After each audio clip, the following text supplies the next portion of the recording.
सौतेला बाप। एक बार की बात है, धानुपुर नाम का एक गांव था। उस गांव में एक परिवार रहता था। उस परिवार में राजू और उसकी बीवी राधिका और उसकी एक प्यारी सी बेटी रहती थी। उस परिवार में सब कुछ ठीक चल रहा था। राजू रोज अच्छे खासे पैसे कमाकर रोज घर लाता था। लेकिन कुछ दिनों से राजू को एक बहुत बड़ी बीमारी हो जाती है और फिर राजू मर जाता है। मेरा पति मर गया, अब हमें कमा कर कौन खिलाएगा? पापा, पापा आप मुझे छोड़कर नहीं जा सकते। राजू के मरने के 2 महीने बाद ही घर में पूरा कंगाली छा जाता है और घर में खाने पीने के लिए कुछ भी नहीं रहता। अरे बेटी, तुम्हारे पापा इस दुनिया में नहीं रहे और इस घर को चलाने वाला कोई भी नहीं है, तो क्या करेंगे मम्मी? क्या हम लोग भूखे ही मर जाएंगे? तभी वहाँ पर संतोष नाम का एक आदमी आता है और वो सुषमा का पड़ोसी ही होता है। अरे संतोष, तुम यहाँ पर क्या कर रहे हो? घर में मेरे खाने के लिए कुछ भी नहीं है और मेरी बेटी भी 2 दिनों से भूखी है और अब तो बस यही राजू का बनाया हुआ घर है। मुझे लगता है कि अब ये बेचकर हमें किराए पे रहना पड़ेगा। अरे सुषमा, तुम ये कैसी बाकी बाकी बातें कर रहे हो?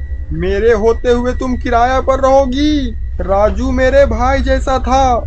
मेरा भी इस दुनिया में कोई नहीं है, इसलिए मैंने सोचा है कि अब मैं तुम्हारे ही घर में रहूंगा और मैं जितना भी कमाऊंगा सब तुम्हें और तुम्हारी बेटी को दे दूंगा।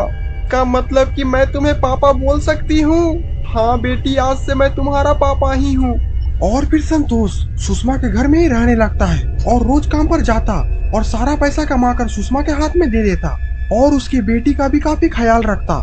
संतोष उसकी बेटी के लिए रोज मिठाई और खिलौने लाता, लेकिन सुषमा को पता नहीं रहता है कि संतोष एक शैतान है और वो अपने पूरे परिवार को मारकर खा गया है और अब वो सुषमा और सुषमा की बेटी को खाने का प्लान बना रहा है। संतोष हर अमावस्या की रात को अपने शैतान वाले रूप में आ जाता।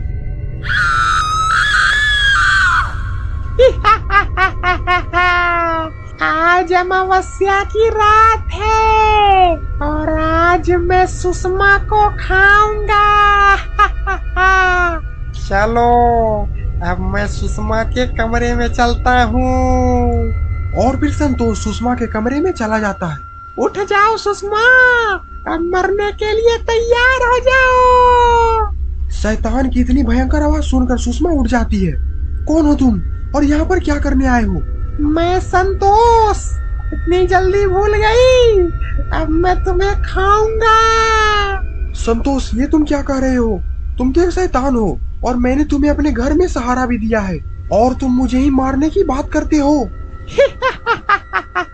ये तो कुछ नहीं है, अगले अमावस्या की रात को मैं तुम्हारी बेटी को खाऊंगा। मेरी बेटी के बारे में ऐसा सोचना भी मत, मैं तुम्हें अभी चिंता नहीं छोड़ूंगी। ये ले। सुषमा को मार डालता है और उसे मारकर खा जाता है। दूसरे दिन सुषमा की बेटी अपनी माँ को खोज रही होती है। संतोष अंकल, मेरी मम्मी कहाँ है? मेरी मम्मी सुबह से दिखी नहीं है। ये लड़की, तेरी माँ मर चुकी है और अब तू भी मरने का इंतजार कर। बस अगले अमावस्या को मैं तेरा भी खेल खत्म कर दूंगा। क्या मेरी मम्मी मर गई?